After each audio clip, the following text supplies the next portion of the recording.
Samsung Galaxy Z Fold 5 to ensure it fixes all the issues with the Samsung Galaxy Z Fold 4. There's only been one real Samsung Galaxy Z Fold 5 leaks so far, and this point to the phone having a Snapdragon 8 Gen 2 chipset.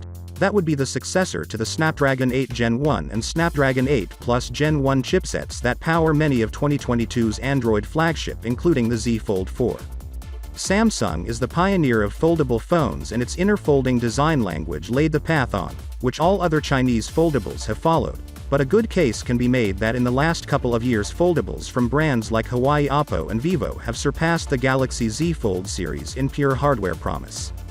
The Galaxy Z Fold 5 is rumored to arrive with an extravagant 7.6-inch 19.30cm display along with a resolution of 1768 x 2208 pixels. The larger-than-life display will make virtual content come to life. The upcoming phone might also have the Android V11 operating system, and it is also rumored to house a 4500 mAh battery that will allow one to use the phone for a longer period without battery drainage. They also fixed the battery life despite not upgrading the capacity thanks to a more efficient chipset. And even this time Samsung also updated the charging speed at 45 watt, which will charge your Z Fold 5 within 45 minutes.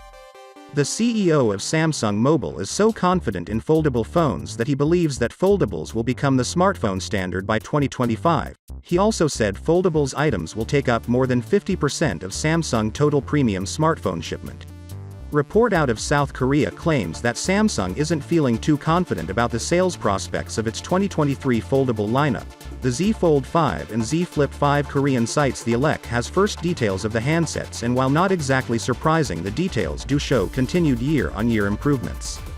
The report also mentions specs details for the cameras. The Fold 5 will reportedly pack Samsung ISO's GN 350 megapixel wide camera. The GN3 sensor features 1.0 micrometers sensor. Meanwhile, the selfie camera will feature a 12 megapixel sensor, and these should be both upgrades over the Fold 4 cameras, but this year's model will also have a 50 megapixel primary camera. So, without being said, let me know your thought in the comment below, and if you are new here, please subscribe. Peace out.